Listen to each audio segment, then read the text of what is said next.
Hi students, reserve bank of India RBI call form ಆಗಿದೆ. So ಯಾರು miss ಮಾಡೋಕೆ ಹೋಗ್ಬಿಡಿ, ಎಂಡ್ ತನಕ ನೋಡಿ. ಯಾಕಂದ್ರೆ ಎಕ್ಸಾಮ್ ಸೆಂಟರ್ಸ್ ಎಲ್ಲ ಪ್ರತಿಯೊಂದು ಡಿಸ್ಕಷನ್ ಮಾಡಿದ್ದೀನಿ, ಮತ್ತು ಎಕ್ಸಾಮ್ ಪ್ಯಾಟರ್ನ್ ಯಾವ ಥರ ಇರುತ್ತೆ ಅದನ್ನು ಡಿಸ್ಕಷನ್ ಮಾಡಿದ್ದೀನಿ. ಅದನ್ನ ಯಾವ ಥರ ಅಪ್ಲೈ ಮಾಡಬೇಕು ಅದ್ರ ಲಿಂಕ್ ಕೂಡ ನಿಮ್ಗೆ ಡೈರೆಕ್ಟಾಗಿ ಡಿಸ್ಕ್ರಿಪ್ಷನ್ ಹಾಕ್ತೀನಿ, ಹೋಗಿ ಡೈರೆಕ್ಟಾಗಿ ಅಪ್ಲೈ ಮಾಡ್ಕೊಳ್ಳಿ. ಹೌದಾ, ಫಸ್ಟ್ ಫುಲ್ ನೋಡ್ಕೊಳ್ಳಿ ಏನೇನಿದೆ ಪ್ರೊಸೆಸ್ ಅಂತ ಹೇಳಿ.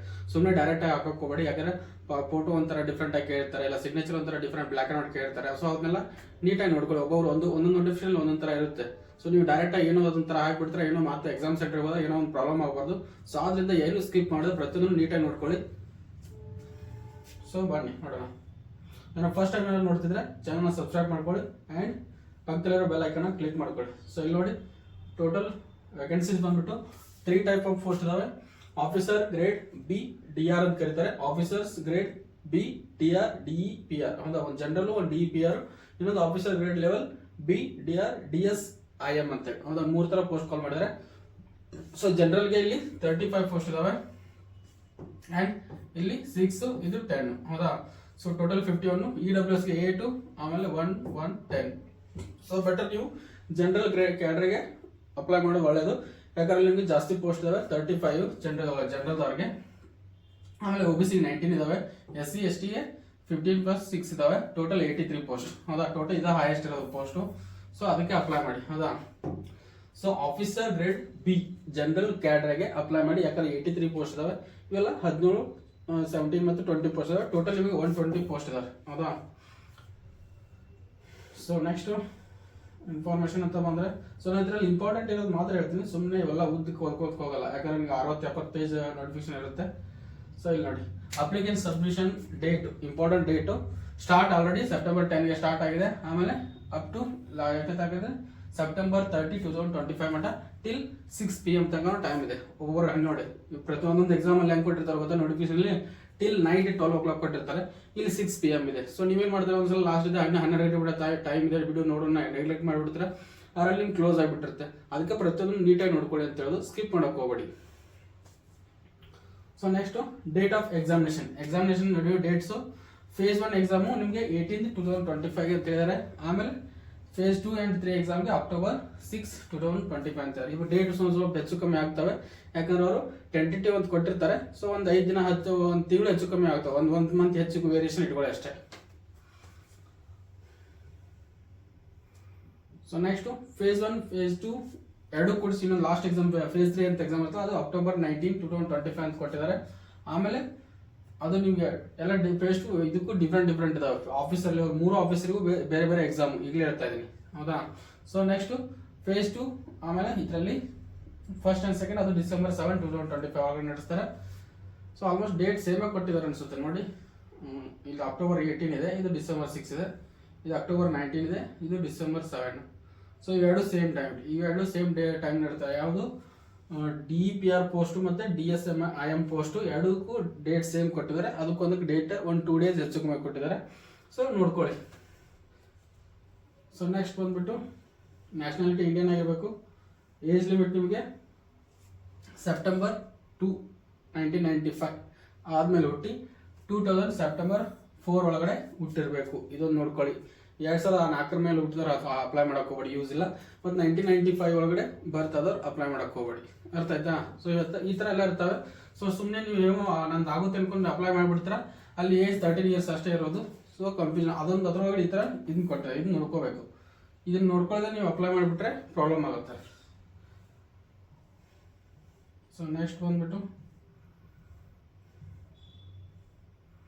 ಫಸ್ಟ್ ಟೈಮ್ ನೋಡ್ತಿದ್ರೆ ಚಾನಲ್ ಪ್ಲೀಸ್ ಸಬ್ಸ್ಕ್ರೈಬ್ ಮಾಡ್ಕೊಳ್ಳಿ. ಅದೊಂದು ನಮ್ಮ ನೆಕ್ಸ್ಟ್ ವಿಡಿಯೋ ಮಾಡಲಿಕ್ಕೆ ನಮ್ಗೊಂದು ಮೋಟಿವೇಶನ್ ಸಿಗುತ್ತೆ.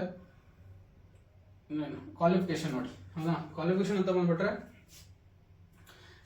ಫಸ್ಟ್ ಒಂದು ಪೋಸ್ಟ್ಗೆ graduation level equivalent technical professional qualification with minimum 60%. ಹೌದಾ, ಸೊ ಮಿನಿಮಮ್ 60% ಆಗಿರಬೇಕು. ಸಪೋಸ್ SC ST ಇದ್ರೆ ಅಥವಾ PWBD ಇದ್ರೆ ಅವರಿಗೆಲ್ಲ 50%. ಹೌದಾ, ಇವ್ರು 60% ಜನರಲ್ದವ್ರಿಗೆ ಆ್ಯಂಡ್ ಥರ್ಡ್ ವಿದವ್ರಿಗೆ, ಮತ್ತು ಉಳಿದವ್ರಿಗೆ SC ST ಮತ್ತು PWBDಗೆ ಅವ್ರಿಗೆ 50% ಆಗಿರ್ಬೇಕು. ಹೌದಾ, ಸೊ ನೆಕ್ಸ್ಟ್ ಸೆಕೆಂಡ್ ಪೋಸ್ಟ್ ಅಂತ ಬಂದರೆ ಆಫೀಸರ್ಸ್ ಇನ್ ಗ್ರೇಡ್ ಬಿ. ಹೌದಾ, ಎರಡನೇ ಆಫೀಸರ್ DE PR ಪೋಸ್ಟ್ಗೆ MA or MSc. MA ಆದವ್ರು ಕೂಡ ಒಳ್ಳೆ ಅಪಾರ್ಚುನಿಟಿ ಅಂತ ಹೇಳ್ಬೋದು ಇಲ್ಲಿ ಅಪ್ಲೈ ಮಾಡಲಿಕ್ಕೆ. ಹೌದಾ, ಸೊ MA MScಗೆ economics MA or MSc in economics ಆಗಿರಬೇಕು, or MA MSc in courses such as quantitative economics or mathematical economics or applied economics or econometrics or financial economics or business economics or agricultural economics or industrial economics or development economics R international development ಹೌದಾ economics. So ಈ ಥರ different economics ಮೇಲೆ ಇದಾವೆ. ಯಾರು MSc ಅಥವಾ MA economics ಒಳಗಡೆ ಮಾಡಿರ್ತಾರಲ್ಲ ಅವ್ರಿಗೊಂದು ಒಳ್ಳೆ ಅಪರ್ಚುನಿಟಿ ಅಂತ ಹೇಳ್ಬೋದು. So next post, third post ಬಂದ್ಬಿಟ್ಟು, ಸೊ ಆಲ್ಮೋಸ್ಟ್ ಅಲ್ಲೆಲ್ಲ ಮಾಸ್ಟರ್ ಡಿಗ್ರಿ ಮೇಲೆ ಇದಾವೆ. ನಾ ಶಾರ್ಟ್ ವಿಡಿಯೋದಲ್ಲಿ ಡಿಗ್ರಿ ಅಂತ ಹೇಳಿದೆ. ಸೊ ಲಾಸ್ಟ್ ಪೋಸ್ಟ್ ಬಂದ್ಬಿಟ್ಟು ಇಲ್ಲೊಂದು ಹೌದಾ. ಸೊ ಇದು ಮಾಸ್ಟರ್ ಡಿಗ್ರಿ ಆಗಿರಬೇಕು ವಿತ್ 55%. ಅದು 60% ಕೇಳಿದ್ರು, ಇಲ್ಲಿ 50%, 55% ಕೇಳಿದರೆ ಆಲ್ ಸೆಮಿಸ್ಟರ್ದು 55 ಮೇಲೆ ಇರಬೇಕು ಹೌದಾ. ಸೊ ಇಲ್ಲಿ ನೋಡಿ MSc ಇನ್ ಮ್ಯಾಥಮೆಟಿಕ್ಸ್ ಮ್ಯಾಥಮೆಟಿಕ್ಸ್ ಒಳಗಡೆ ಸ್ಟ್ಯಾಟಿಸ್ಟಿಕ್ಸ್ ಮಾಡಿರಬೇಕು. Or applied statistics or quantitative economics or econometrics or informatics or any other related branches of the areas recognised by the Indian or foreign university. ಇವಾಗ ನೀವು foreign ಯೂನಿವರ್ಸಿಟಿಯಲ್ಲಿ ಮಾಡಿದ್ರು ಕೂಡ degree consider ಮಾಡ್ತಾರೆ. Institute of approved by the government of UGC or AICTC. So ಎರಡರಿಂದ approve ಆಗಿರ್ಬೇಕು ಹೌದಾ, ಯಾವುದೇ ಡಿಗ್ರಿ ತೊಗೊಂಡ್ರು. ಸೊ ಇಲ್ಲಿ master degree with 55%, master degree 55% ಆಗಿರ್ಬೇಕಂತ ಹೇಳಿದ್ದಾರೆ. ಸೊ ಇಲ್ಲಿ ನಿಮ್ಗೆ ಅದರೊಳಗಡೆ extra qualification data science or artificial intelligence or machine learning or big analytics or any other related branches of the areas from the recognised Indian institute or foreign institution universities ಅದಾ. So ಅದು UGC and AICTC ಇಂದ approve ಆಗಿರಬೇಕು.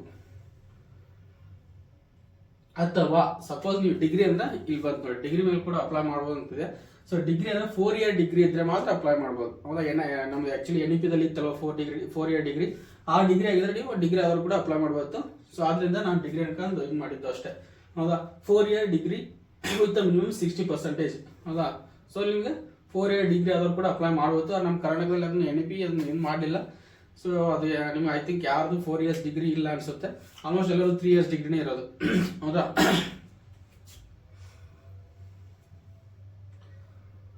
So next ಅಂತ ಬಂದ್ಬಿಟ್ರೆ ಏನಪ್ಪ ಅಂದರೆ,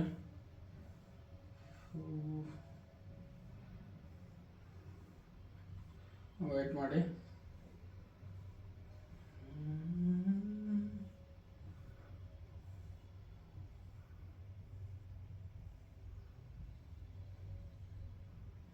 exam fees ಬಂದ್ಬಿಟ್ಟು ಇಲ್ಲಿ ನಿಮಗೆ SC ST PWD BSಗೆ intimation charges 100 rupees and plus GST ಅಂದರೆ 118 ರೂಪೀಸ್ ಅಷ್ಟೇ ಆಗುತ್ತೆ.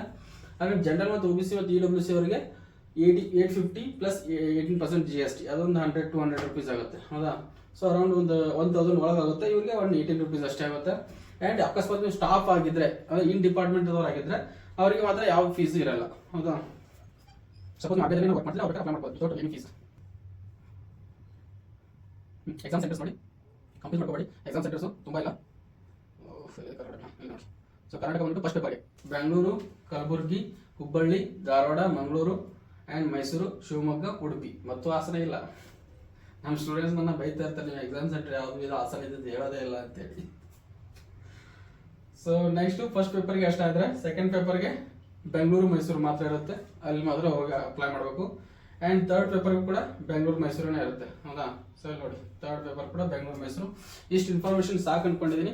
ಸೊ ಫುಲ್ ಬೇಕಾದ್ರೆ ಇನ್ನೂ ಬೇಕಾದ್ರೆ ಇದ್ರ ಡೀಟೇಲ್ಸ್ ಬೇಕಾದ್ರೆ ನೀವು ಹೇಳಿ, ಇದ್ರದ್ದು PDF ನಾನು ನಿಮ್ಗೆ ಕಮೆಂಟ್ ಬಾಕ್ಸಲ್ಲಿ ಹಾಕಿದ್ರೆ ನಾನು PDF ಸೆಂಡ್ ಮಾಡ್ತೀನಿ ಸೊ ಡೈರೆಕ್ಟಾಗಿ.